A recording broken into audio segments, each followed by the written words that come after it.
Ingeniería del ocultismo.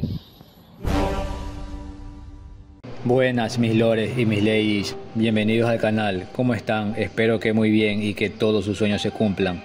El tema del día de hoy es el maestro gnóstico más importante en la historia. ¿Quién fue Valentín el Gnóstico? Comencemos. Si no sabes qué es el gnosticismo, te aconsejo que veas mi video ¿Qué es el gnosticismo? Contactaron con la fuente, desenmascararon al falso Dios. Te dejo ese link en la descripción de este video. Pero el gnosticismo es la doctrina que busca la salvación del hombre mediante el conocimiento, diferente al cristianismo convencional, tomando por cristianismo o cristiano a cualquier iglesia, religión, línea, secta o grupo que profese la adoración a Cristo Jesús, que dicen que solo por creer en un Dios externo llamado Jesucristo te puede salvar. El gnosticismo dice que solo tú mismo te puedes salvar, buscando el conocimiento. ¿Conocimiento de qué, dirás tú? Bueno, de la realidad sustancial subyacente. ¿Y qué es eso? Te aconsejo que veas mi video La verdad detrás del Cristo, el Nirvana y la Gnosis. Tú eres Dios. Pero resumiéndote, es que tu espíritu y el de cada individuo es un fractal o un pedazo de chispa divina, de la misma sustancia de la que es el verdadero Dios. Es decir, tu espíritu es Dios mismo y tú eres Dios.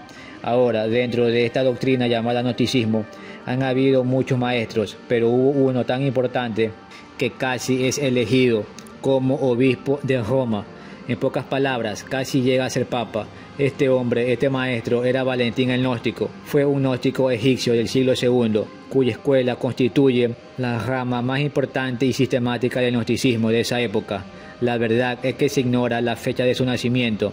Nadie lo sabe, pero cerca del 140 llegó a la ciudad de Roma desde Alejandría, donde había tenido la ocasión de aprender la filosofía griega y estudiar al mismo tiempo las religiones paganas, judía y cristiana.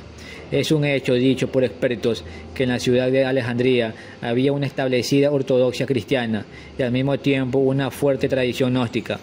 Así que se puede decir que Valentín pasó por un proceso de evolución, aunque sabiendo el cristianismo convencional se iba alejando de esas ideas y afirmaciones que la verdad no tienen mucho sentido, y lo digo por experiencia propia, y se fue centrándose más en una doctrina gnóstica, en un cristianismo más gnóstico. A Valentín se le atribuye la autoría del Evangelio de la Verdad, que es un tratado de un cristianismo primitivo y gnóstico, que constituye a su vez la biblioteca de escritos del Nag Hammadi, por lo que a este Evangelio de la Verdad también se le llama Evangelio de Valentín. También se le atribuye la autoría de las epístolas a Reginos sobre la resurrección, de inconfundible carácter gnóstico, donde el autor manifiesta querer estar dentro de la iglesia sin renunciar al nombre cristiano ni rendirse por entero a la filosofía. En el escrito se le da un sentido diferente a la doctrina cristiana de la resurrección, interpretándola como la luz de la concepción gnóstica sobre el pleroma o fuente original de donde salimos todos. En cualquier caso, Valentín unificó muchas opiniones difíciles de entender de la llamada gnosis vulgar egipcia en una visión poética no exenta de genialidad. Era un hombre de gran poder intelectual que logró combinar materiales provenientes de diferentes fuentes en una síntesis poderosa original. Helenizó y tiñó de cristianismo una gnosis más temprana, de carácter mucho más radicalmente mitológico y de la que estaban ausentes casi por completo los elementos cristianos y que mostraba en cambio una fuerte influencia de los medios judíos. Valentín era un hombre de vivencias intensas que expresó su concepción trágica de la vida en los símbolos de la imaginación creadora. Muchos estudios confirman que la escuela del maestro gnóstico Valentín es el gnosticismo que más aportó enseñanzas esotéricas en el plano de comentarios de la escritura sagrada y de la doctrina crística del Salvador del mundo. Más allá de lo que piense y de los intereses oscuros de la iglesia romana al mal interpretar el mensaje de Jesús. El sistema gnóstico de Valentín se llama valentinianismo, el cual utilizó el propio lenguaje bíblico con un significado distinto del dado por la iglesia romana. Se sabe que enseñó en Roma entre el 135 y el año 160. Después de eso se exilió en Chipre. Según Tertuliano, era candidato a obispo de Roma en el 143. Las tesis de Valentín fueron conocidas por siglos por la iglesia cristiana convencional, que contemplaba la gnosis y a los gnósticos y los combatieron violentamente como herejes, principalmente por Tertuliano, que dedicó toda una obra contra los valentinianos, de los que era contemporáneo. Hipólito de Roma le dedicó a Valentín un capítulo en el libro sexto de su refutación de todas las herejías. El famoso Evangelio gnóstico de las Pitti Sofía bien se considera obra de Valentín o de algún maestro que seguía el sistema valentiniano.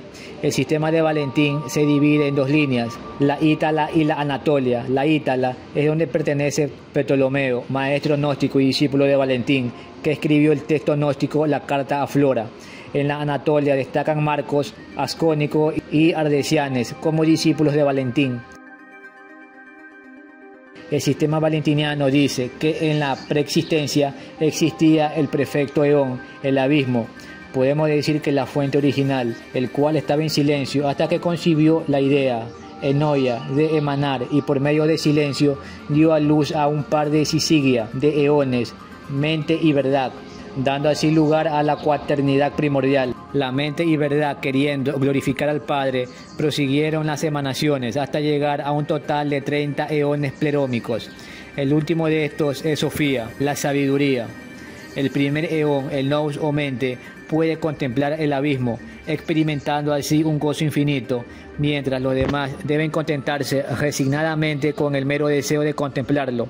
Pero Sofía tuvo la pasión desordenada de conocer al Padre y fue expelida del pleroma al espacio vacío llamado Kénoma, donde quedó sola a toda clase de pasiones, tristeza, temor, desesperación e ignorancia, esta última raíz de todo mal. Los demás eones plerómicos suplican al Padre que libere a Sofía, y este, compadecido, ordena una nueva emanación, el límite, que frena el desorden de sabiduría y la mantiene en serenidad. Y en otras versiones es el espíritu Neuma, que instruye a los eones inferiores en el conocimiento del Padre.